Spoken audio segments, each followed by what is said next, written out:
Olá, estudantes de filosofia das terceiras séries do ensino médio da escola Professora Carolina Sintra da Silveira. Na última aula, nós ponderamos sobre o conceito de liberdade. E nessa ponderação, apresentamos alguns intelectuais que defenderam a existência, a concretude da liberdade. Nós apresentamos intelectuais do ramo teológico e intelectuais da filosofia. Mas quando nós desejamos aprofundar um conceito, nós não podemos apenas afirmá-lo. Para aprofundar um conceito, nós temos que, de alguma forma, tocar e apresentar conceitos antagônicos, antípodas, conceitos contrários. Por isso, a aula de hoje será sobre o antípoda da liberdade, o conceito contrário à liberdade, que é o determinismo. Para isso, nós vamos começar a aula com a explicação contida no dicionário de filosofia Ferrata e Moura. Segundo esse dicionário, numa concepção geral, o determinismo sustenta que tudo que houve, há e haverá, e tudo que aconteceu, acontece e acontecerá, está de antemão fixado, condicionado e estabelecido, não podendo haver nem acontecer, senão o que está de antemão fixado, condicionado e estabelecido, como as doutrinas segundo as quais há um destino inelutável ou uma predestinação. Em outras palavras, o determinismo é um conceito que indica que há coisas pré-determinadas que existem antes de qualquer vontade ou disposição. Já estão preparadas para acontecer e estão preparadas de uma maneira que não vão deixar de sê-las. Acontecerão segundo estão pré-determinadas. Claro que esse conceito se choca com a ideia de liberdade. Se há coisas pré-determinadas que acontecerão, que são inevitáveis, onde fica a liberdade? Onde ficam as ações voluntárias dos seres humanos? Mas quando eu falo em determinismo, na verdade eu estou a pensar em inúmeras ideias deterministas. Então o mais correto é falar em determinismos. Por exemplo, existe uma doutrina teológica que defende que há um ser, Deus, soberano, dominador de tudo e que já definiu a realidade futura antes de essa realidade acontecer. E é um ser soberano e a vontade desse ser é absoluta. Sendo assim, tudo o que ele definiu que acontecerá, vai acontecer. Esse ser definiu o passado, definiu o nosso presente e definiu o futuro que está por vir. Não há nada no ser humano que possa mudar a sua própria sorte, porque esse ser absoluto, poderoso, onipotente, já definiu o que vai acontecer. Esse ser é presciente, ele tem ciência de tudo o que ocorrerá, ele é onipotente, tem todo o poder, ele é onisciente, ele tem ciência, conhecimento de todas as coisas, e ele é onipresente, ele está em todos os lugares no mesmo momento. Então, nada escapa do seu controle, nem mesmo o futuro, nem mesmo o seu pensamento. Até o que você pensou, ele já determinou que assim seria. A corrente teológica mais conhecida que defende esse conceito chama-se calvinismo. E dentro do calvinismo existe uma corrente chamada supralapsariana. Então, o calvinismo supralapsariano defende essa espécie de determinismo teológico. Começou a se fortalecer antes do calvinismo, na era medieval, por Agostinho. E essa doutrina alcançou também o ramo protestante da teologia. Um outro conceito determinista é o determinismo cosmológico. Quando nós falamos em cosmológico, nós estamos pensando em cosmo. A palavra cosmo também, geralmente, de forma simples, é traduzida por universo, mas a palavra cosmo vem do grego ordem. Quem acredita no determinismo cosmológico entende que há uma ordem universal. E essa ordem universal determina a sequência das coisas. Até a morte se faz necessária segundo essa ordem. Há um grupo de filósofos chamado estoicismo que, por defender o determinismo cosmológico, essa ordem universal, entendia que o ser humano tinha que adotar algumas práticas. Tinha que adotar a ataraxia, que é a ausência de desejos, que provoca a imperturbabilidade. Quando eu não desejo nada, eu fico imperturbável, eu fico em paz. E também defendia a apatia, ou seja, a indiferença, a ausência de motivações. Por que ela defendia isso? Se existe esse determinismo cosmológico, o nosso destino está traçado, porque segundo essa concepção, o determinismo cosmológico já preparou tudo segundo a sua ordem, a ordem universal. Então, o que acontecerá comigo já está traçado pela ordenação cósmica.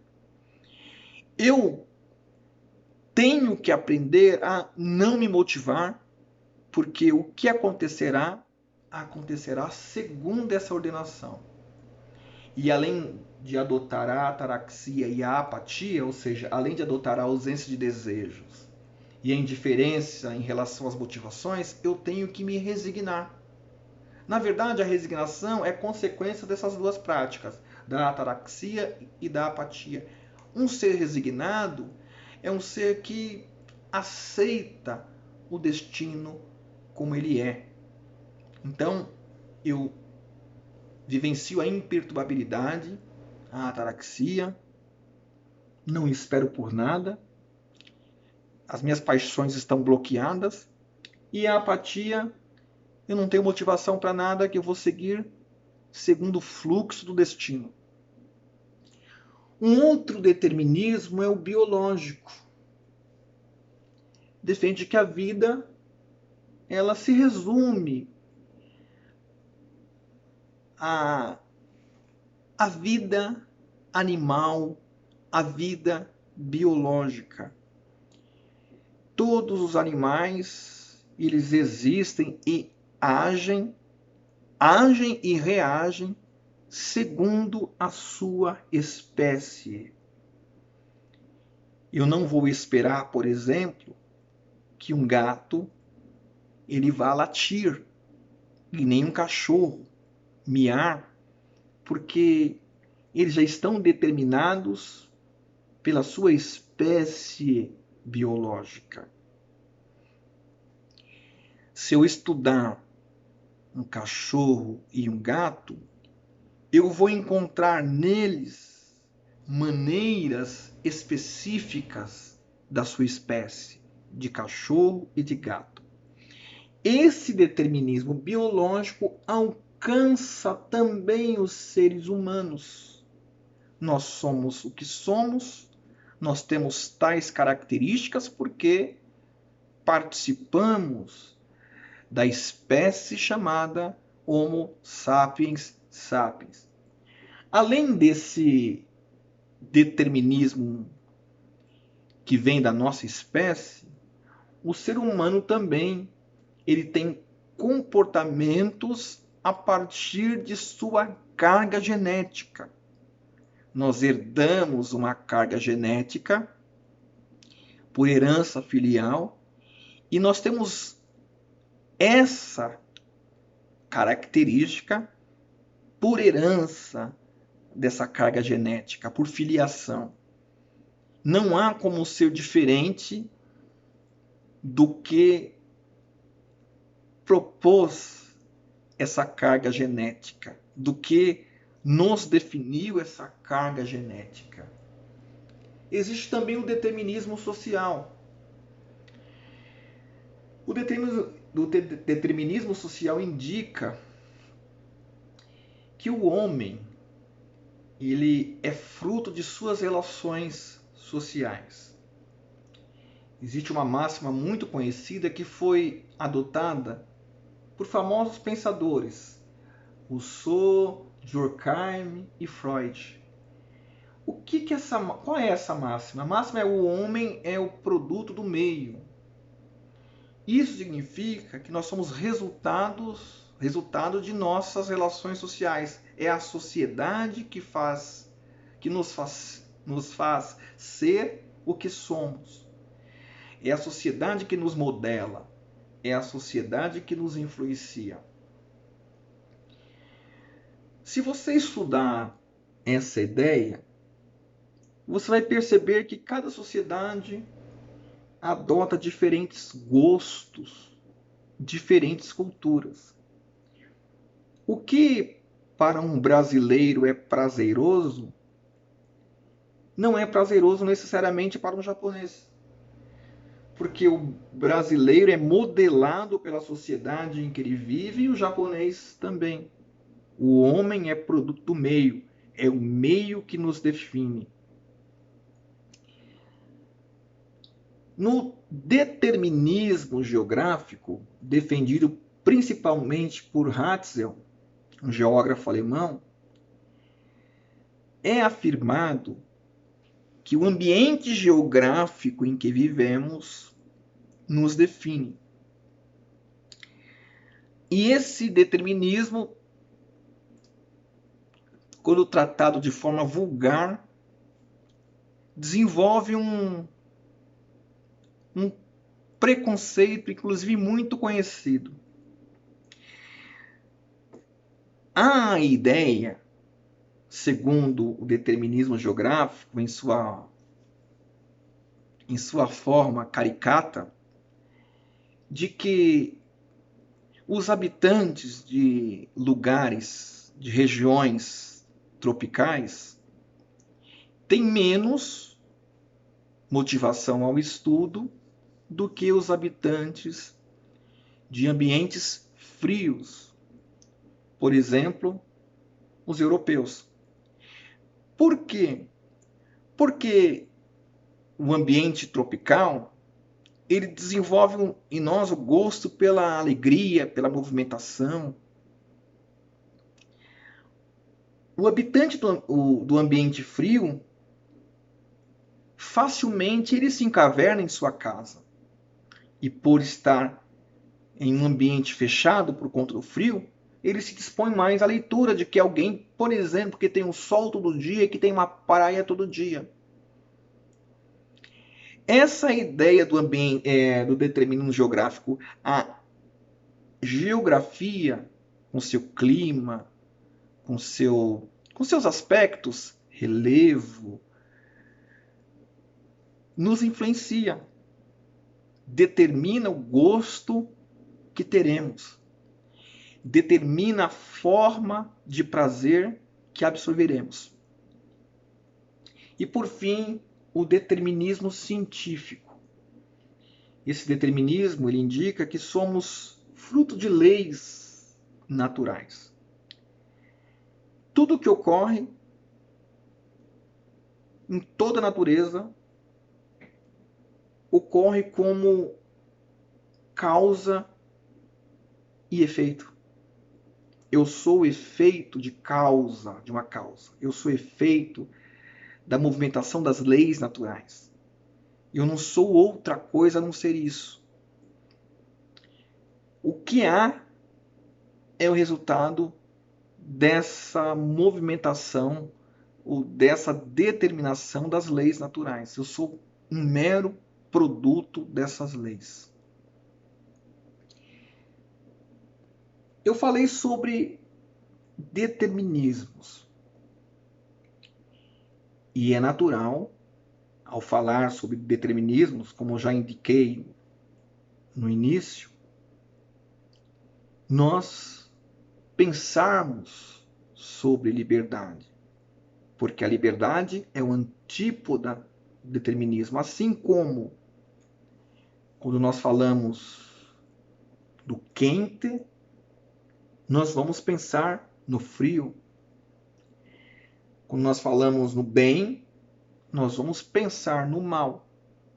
E quando se fala em liberdade, filosoficamente, o antípoda, o contrário, é o determinismo. Se há, de fato, um determinismo, onde fica as nossas ações voluntárias? Se há, de fato, determinismo, por que somos responsabilizados por nossas escolhas e por nossas práticas? Porque se há determinismos, por exemplo, se há um determinismo, se existe de fato o determinismo teológico, tudo que eu faço ocorre como vontade de Deus. E se é a vontade de Deus, os erros que produzo não são de fato os meus erros. São erros de Deus que me criou, que determinou que eu agisse exatamente como faço. Se existe realmente o determinismo cosmológico, existe o destino. Se o determinismo cosmológico indica que a realidade acontece segundo a ordenação universal, eu tenho que agir, se for coerente com essa ideia, segundo os estoicos. Desenvolver a ataraxia, não desejar nada, e a apatia, não me motivar a nada, porque o que terá de ser, será. Existe um destino. E se há um destino, eu não posso fugir dele. Se há um destino biológico ou genético, eu não tenho culpa de ser uma pessoa má, ou também não há nada, nenhum valor em mim se eu sou uma pessoa boa, porque o que eu sou faz parte de uma herança genética que me alcança. Então não tenho nem mérito, nem demérito. A mesma coisa nós podemos colocar em relação ao determinismo geográfico. E quando a gente fala em determinismo geográfico, nós falamos que nós somos influenciados pelo clima, nós somos influenciados pelo ambiente. Então, como o exemplo que eu dei, se eu não sou dado à leitura, porque o ambiente em que eu vivo me influencia a práticas mais alegres, mais intensas, essa culpa não é minha, porque eu sou fruto desse ambiente. O mesmo se dá no determinismo social. Se eu sou violento, assim eu sou porque eu estou em um ambiente violento. Para você, estudante, o determinismo social se faria uma grande desculpa. Eu, eu não sou um estudante sério porque na minha escola ninguém é sério. Então essa ideia já justificaria a sua prática em relação à sua falta de vontade de estudar. Você é produto do meio. O determinismo social é o que te define como estudante. O mesmo se dá com o científico. Não há nada em mim de autônomo porque eu sou produto de uma, de uma reação em cadeia, uma reação química em cadeia, sou fruto de leis naturais. Então eu sou o que sou como resposta à movimentação dessas leis.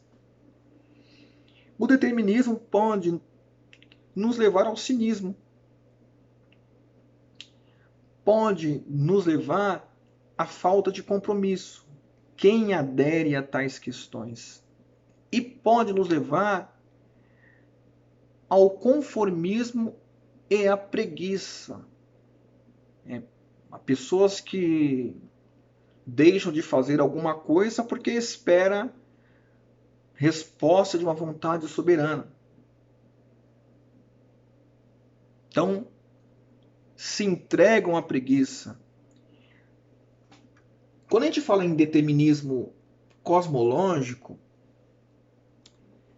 nós também podemos pensar numa ideia muito difundida e que ganhou até livros, publicações, a ideia de que a nossa palavra positiva atrai. Se eu falar e acreditar que vou ser rico, eu vou tomar posse dessa ideia e vou atrair a riqueza para mim. Então isso desenvolve preguiça, porque eu vou entender que o universo vai conspirar a meu favor se eu estiver em sintonia com ele. O cosmos. Ou eu posso no teológico. Eu vou declarar que Deus vai me dar aquele carro e Deus vai dar. Gera uma preguiça. E os demais determinismos, se forem levados, se forem adotados por nossa mente, gerarão uma acomodação intelectual ou prática. É importante pensarmos sobre o determinismo e sobre a liberdade, porque talvez suas ações hoje, elas tanto positivas como negativas, elas estão em sintonia, mesmo sem perceber, com o tipo de filosofia que você defende. Se você acredita na liberdade, como apresentada pela filosofia, que a liberdade é a condição do homem, que o faz um ser de escolhas, você se sentirá responsável por seus atos. E levará mais sério a condução da sua vida. Se você, de alguma maneira, adota ideias deterministas, você será direcionado ao campo do conformismo ou à preguiça, entendendo que alguém fará por você um alguém pessoal, como Deus, um alguém pessoal como o cosmos, ou você é o que é porque você já nasceu em um ambiente assim. Há pessoas que se conformam com a falta de estudos porque nasceu em um ambiente que as pessoas não têm estudo também, e porque eu. com a falta de bens materiais, porque eu sou pobre. A filosofia que você defende, a filosofia que você absorve, mesmo ela apresentada de forma vulgar, ela vai definir suas práticas. Por isso a ideia de Sócrates, conheça-te a ti mesmo, examine-se, uma vida não examinada não vale a pena ser vivida, é muito importante. E o exame aqui é qual a concepção filosófica eu creio que eu sou livre e, como tal, sou responsável pelas minhas ações e sou responsável pela minha vida e sou responsável por encontrar os caminhos ideais para a minha vida, ou se sou determinista e, como tal, vou me acomodar ou estou a me acomodar porque acredito que o destino já está traçado, que eu sou produto da sociedade, eu só reproduzo, que eu sou produto de leis naturais, ou que sou desenvolvido pelas condições climáticas e geográficas as quais habito, de ambientes as quais habito. É muito importante. Estudem, se aprofundem e saúdem.